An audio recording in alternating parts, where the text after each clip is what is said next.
Fala pessoal, tudo bem? Vamos para a primeira aula aqui do canal Bora Diagnosticar, hoje sobre apendicite. O que é a apendicite? Então, o apêndice nada mais é do que uma víscera oca em fundo cego, tá? Que ele é fixado na base do seco com sua ponta móvel, podendo estar em diversos locais do abdômen, sendo mais comum na fossa ilíaca direita. Quando acontece a inflamação desse órgão, desse apêndice, nós temos a chamada apendicite. Qual que é a fisiopatologia dessa apendicite?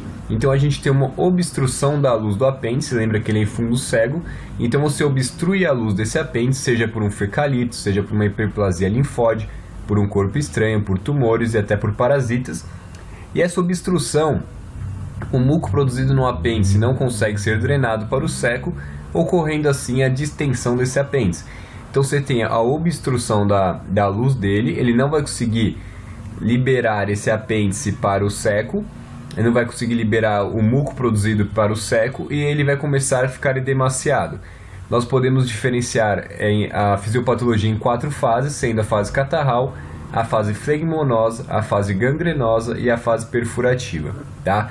A inflamatória, a catarral, também chamada de inflamatória edematosa, acontece o que? Você tem obstrução da luz do apêndice, você começa a ter um supercrescimento bacteriano dentro do apêndice, começa a ter uma secreção contínua de muco pelas células da mucosa, aumenta a pressão intraluminal no apêndice, então ele vai tendo uma maior produção de muco, não consegue liberar para o seco como a gente viu, consequentemente vai aumentando a pressão intraluminal desse apêndice. Começa a ter obstrução venosa pelo aumento da pressão e a da drenagem linfática. Isso faz com que diminua ainda mais o retorno venoso, diminua mais a ação do sistema linfático, começa a acumular mais ainda o edema dentro desse apêndice, aumentando o seu tamanho. Nesse momento, o paciente ele apresenta uma dor epigástrica mal definida, tá? Então é aquela dor periumbilical que você não consegue ainda muito classificar como a dor clássica da apendicite. Na segunda fase flegmonosa ou purulenta, o apêndice então é edematoso, você começa a apresentar algumas úlceras de mucosa, você começa a ter uma secreção mais purulenta. Então aquele edema, junto com a proliferação bacteriana, começa a ter a produção de pus no local. Então tem uma secreção purulenta no local dentro do apêndice. Então ele está edemaciado, ele está com uma secreção purulenta em seu interior. E o processo inflamatório que está acontecendo nesse apêndice, ele acaba chegando até a serosa. A partir do momento que ele inflama o peritônio, a dor começa a se tornar mais localizada. Devido a essa inflamação do peritônio, ela começa a se localizar mais na fossa ilíaca direita.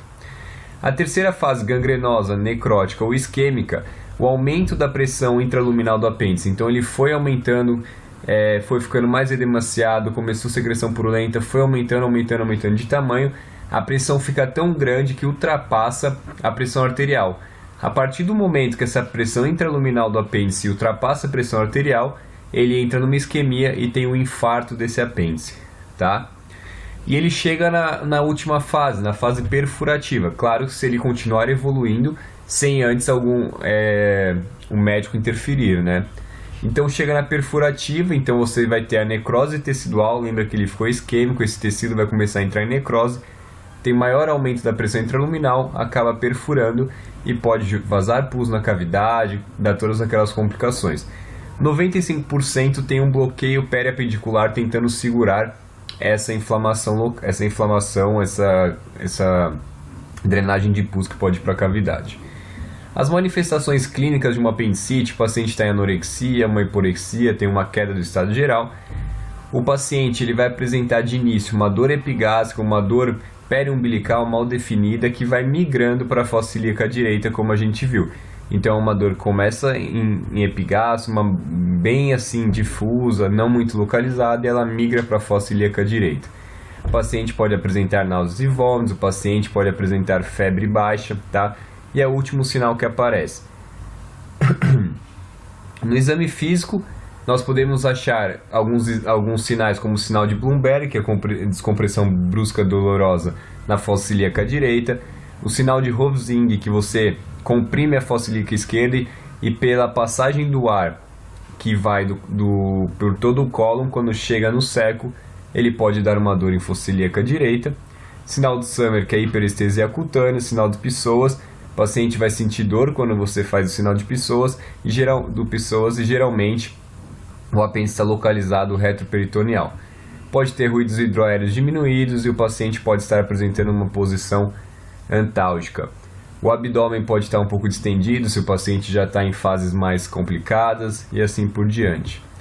O diagnóstico, então, a clínica. No laboratório você pode encontrar leucocitose, você pode encontrar leucograma com desvio à esquerda. O raio-x não é muito bom, mas você pode ver sinais indiretos nesse raio-x, como borramento da borda do Pessoas, nível hidroaéreo na fossa ilíaca direita. Então pode me auxiliar um pouco, mas a clínica soberana. Ultrassom, parede espessa maior que 6 mm do apêndice. Você pode ter uma dor com o transdutor, quando o ultrassonografista coloca o transdutor na região. Líquido ao redor do apêndice, mostrando um processo inflamatório local. A tomografia computadorizada é o melhor exame, então além de ver o fecalito, então você consegue ver o que está obstruindo a luz do apêndice. Você pode ver edema, você pode ver um borramento da gordura periapendicular.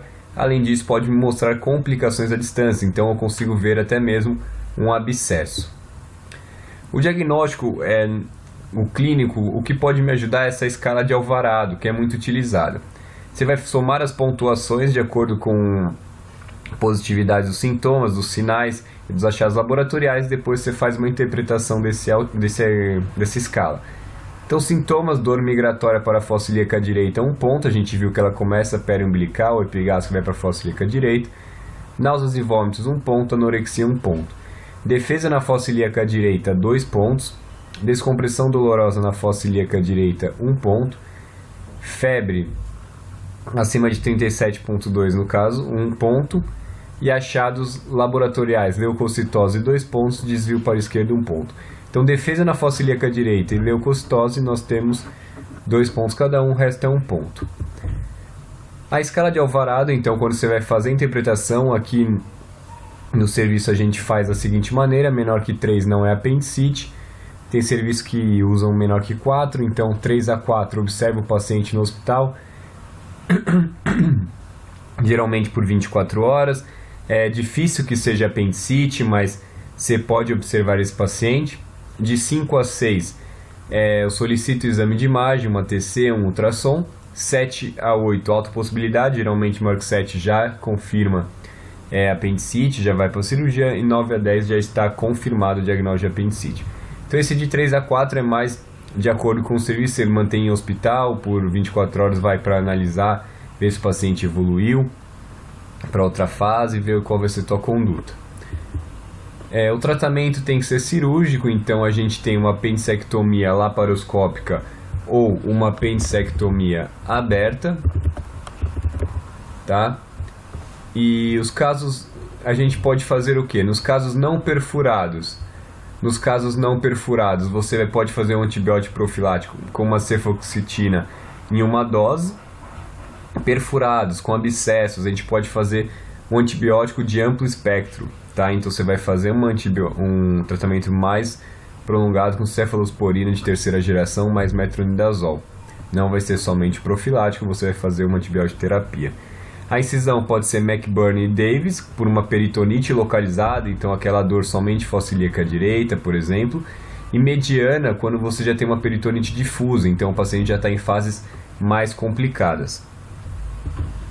As complicações: nós temos infecção da parede abdominal, então você pode ter extravasamento de pus para toda a cavidade abdominal, dando complicações. Pode ter formação de abscesso, a gente viu que a TC consegue ver. Pode entrar em sepse, e a mortalidade ocorre muitas vezes por sepse mesmo. Bom, pessoal, essa foi uma aula rápida sobre apendicite. Pegue o livro para estudar, aprofundar mais no assunto, e siga nosso Instagram, @BoraDiagnosticar. Até a próxima!